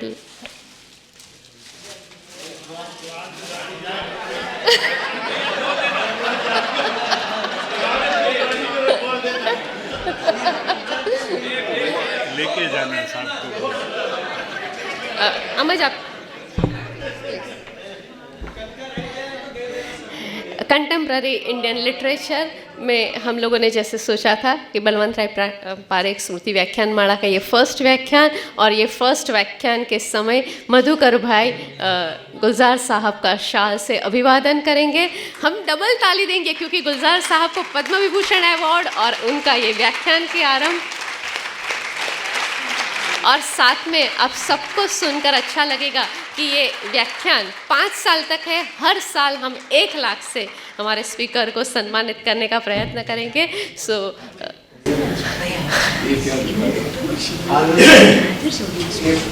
कविता इससे 5 व्याख्यानों की श्रेणी, हर वर्ष एक व्याख्यान होगा। Balwant Parekh annual memorial annual lectures on Indian literature. तो इंडियन लिटरेचर का सबसे least known area is Northeast, and the first lecture is on Indian literature from Northeast. So there is yes, and the Parekh family has, with great respect, deepest respect, started this series of 5 lectures. For each lecture, the Anand Nidhi is of 1 lakh of rupees.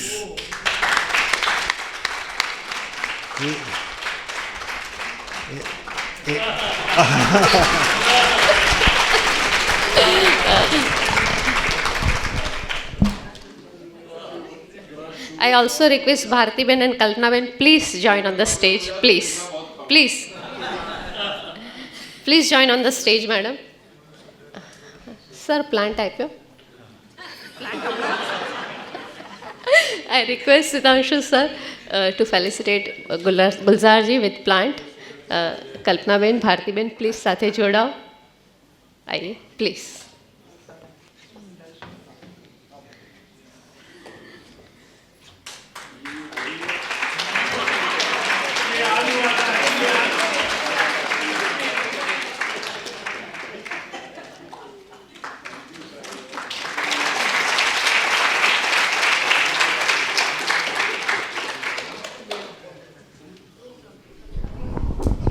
મધુકરભાઈ 2 શબ્દો કહેશો અહીંયા? ના, 2 શબ્દ નથી કહેતો, પણ એક વિનંતી કહેવાની છે.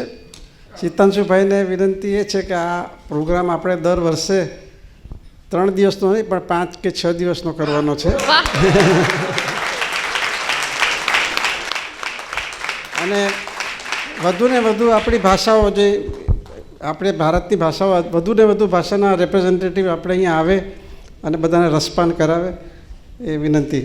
તો સુધાંશુભાઈ, તમે આપણે બધા છીએ સાથે તો થાય છે. આ વખતે આ બધી ભાષાઓમાંથી તો સર્જકો આવ્યા જ છે અને ગુજરાતના ગામે ગામથી પોતાની ટિકિટ ખર્ચીને આવ્યા છે. એટલે ગુજરાતની પણ એક નવી છબી આપ સૌએ અહીંયા ઊભી કરી છે.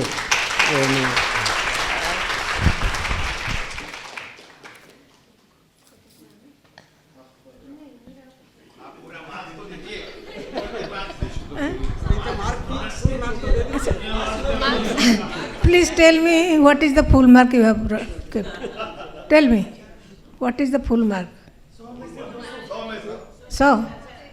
और ज़्यादा रखते तो मैं इससे ज़्यादा दे देती. बिल्कुल 100 तो बहुत लिटिल है और इससे ज़्यादा नहीं दे पाते क्या? हाँ, मार्किंग के लिए इसलिए मैं पूछा क्या मार्क रखेंगे. फुल मार्क जितना फुल मार्क आप रख, इससे ज़्यादा है. So I have no words to speak about Gulzar ji. I am speechless. I am speechless, and he is timeless. He is timeless. He is timeless. And only one piece, single piece, खुदा ने गढ़े थे. और ज़्यादा क्या बोलूँ, आप सबका जो अप्रिसिएशन के बारे में बाद और कुछ बोलना उचित नहीं है. स्वीट्स परोसा जाने के बाद और कुछ नहीं परोसा जाता है. Thank you very much. Thank you very much. Vote of thanks માટે 2 મિનિટ આભાર વિધિ માટે 2 મિનિટ બેસો. અને સિતાંશુ સરને હું વિનંતી કરીશ, આપણે વ્યાપન પર્વના આ કાર્યક્રમની અંતિમ ક્ષણ માટે છીએ તો આભાર વિધિ કરીએ. એ પહેલાં સિતાંશુ સર 1 મિનિટ વાત કરશે અને ત્યાર પછી આભાર વિધિ માત્ર 1 મિનિટમાં કરી અને આપણે છૂટા પડીશું. સર સર કંઈ જ નથી કહેવા માંગતા અને મધુકરભાઈએ જેમ એનાઉન્સ કર્યું એ રીતે સરે સ્વીકાર્યું છે કે આવનારા સમયમાં આપણે 5 દિવસનો આ કાર્યક્રમ કરશું. એટલે સિતાંશુભાઈ વતી આપણે એમને ખાતરી આપીએ છીએ કે સિતાંશુભાઈ જ્યાં પણ આ કાર્યક્રમ કરશે ત્યાં આપણે સર્વ સાથે હશું. મિત્રો, મારી એક નાનકડી વિનંતી છે કે જેમને આ કાર્યક્રમને આ રીતે આકારિત કર્યો છે અને આપણી સામે એક નવી આખી જુદી આકૃતિ મૂકી છે, તો આપણે સૌએ સૌથી પહેલાં એમનો આભાર માનીએ.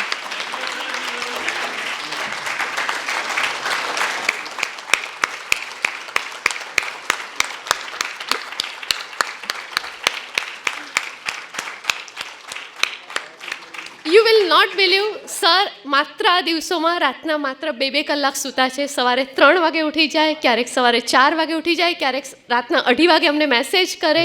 અને જે રીતે તમને બધાને એક ખાનગી વાત કહું, સર આ કેમ્પસના બાથરૂમ સુદ્ધા પોતે ચેક કરવા ગયા છે કે મારા ગેસ્ટ ક્યાં રહેવાના છે.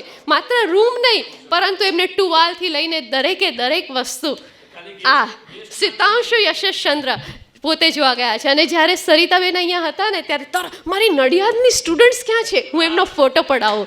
તો આ સિતાંશુભાઈ છે.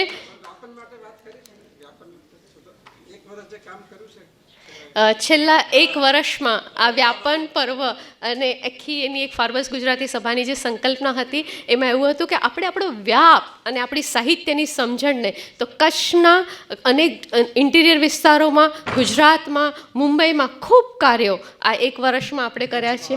પંચમહાલમાં આપણે ખૂબ કાર્યો કર્યા. આપણે મૂળમાં જ્યાં ઘણા બધા સાહિત્યકારો પણ નથી પહોંચી શકતા ત્યાં આપણે પોતે ગયા અને સરસ મજાના કાર્યક્રમો આ વર્ષ મધુકરભાઈ કહે છે કે આપણે એના માટે ખાસ આભાર માનીએ. અને આ કાર્યક્રમ આપ સર્વની સહાયથી, આપ સર્વના સિતાંશુભાઈ માટેના પ્રેમથી થયો છે. હું કોને યાદ કરું ને કોને યાદ ન કરું. ગુલजार साहब, आप तो सर है इसीलिए यहाँ पर आए. इनकी वजह से, यस, इनकी वजह से, सिर्फ सितांशु भाई की वजह से. अब मुझे कोई कॉन्फिडेंस नहीं था, मैं बहुत घबराया हुआ था. सच्ची बात ये है कि वो बड़े प्यार से डांटते हैं. जो टीचर्स हो वो ऐसे करते हैं और उन्हें कि आप ये करेंगे, आपको कुछ नहीं करना पड़ेगा, आप जो कहेंगे वैसे कर, मतलब कुछ नहीं करना पड़ेगा. साथ में ये भी बता दिया कि दैट्स योर लेक्चर.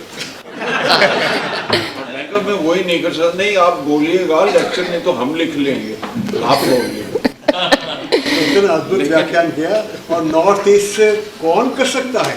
यस ये गए नॉर्थ ईस्ट पर, और कितना जोखिम था वो भी हम जानते, कितने कष्ट था, लेकिन कितने प्रोजेक्ट 9 साल तक चलाना और इतनी 34 लैंग्वेज। मैं सितांशु भाई की पोइम्स भी थी जो मुझे पढ़नी थी। सितांशु भाई की बहुत सारी पोइम्स थी जो मैंने ट्रांसलेट की हैं, और वो सोचा था वो भी पढ़ूंगा। और लेकिन जिस तरह से बात चल रही थी, मैं बस उस बिटिया के नाम पर जाके वहाँ पे ख़त्म करना चाहता। मैं कि अब निश्चितांशु भाई की बारी नहीं आएगी। वे बिटिया की ने जिस इंटेंसिटी से बात की है ज़िंदगी के बारे में, I hope I could relate it to the people.